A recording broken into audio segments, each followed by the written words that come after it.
सर्वे गुण कांचनम आश्रयन्ते, अर्थात सारे गुण पैसे से खरीदे जा सकते हैं। जो धनवान है वो गुणवान है, जो निर्धन है वो समाज का कचरा है। यही ज्ञान की उपासना करने वाला भूखा मरता और पाखंड की पूजा होती है। नमस्कार दोस्तों, उपयुक्त बातें जो मैंने आपको बताई यही कलयुग का आईना है। भगवान विष्णु के 10वें अवतार कलयुग के कल्कि अवतार के आगे सबसे बड़ी चुनौती यही है। असली जो भक्त हैं वे 2 टाइम के निवाले के लिए तरसते हैं, पर पाखंड आज चरम पर है।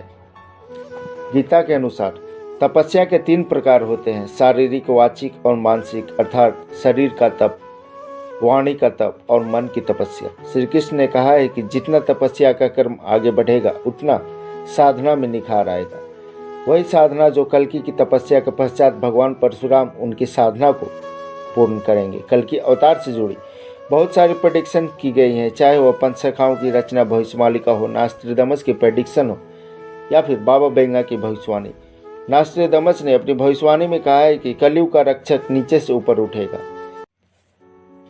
इस भविष्यवाणी का सीधा संबंध भगवान कल्कि के जीवन में होने वाली हलचल से है। जिस प्रकार नदी या समुद्र का पानी कभी शांत नहीं रहता है, कल्कि अवतार का जीवन भी इसी प्रकार से हिचकोले खाता रहेगा। कल्कि अब तीनों तपस्याओं के ऊपर विजय प्राप्त करेंगे, तब उनकी चेतना जागृत होगी और उनके जीवन में गुरु परशुराम की एंट्री होगी।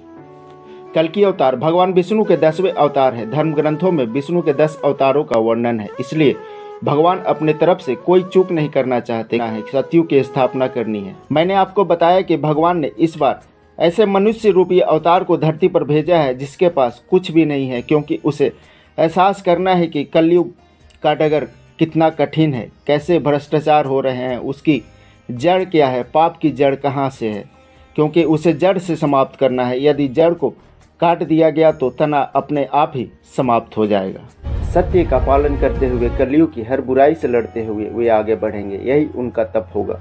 और जिस दिन वे दोनों चीज़ें आपस में मिलेंगी उनके अंदर अद्भुतता आएगी, कल्कि ऊर्जा प्रवेश के पश्चात। धन्यवाद।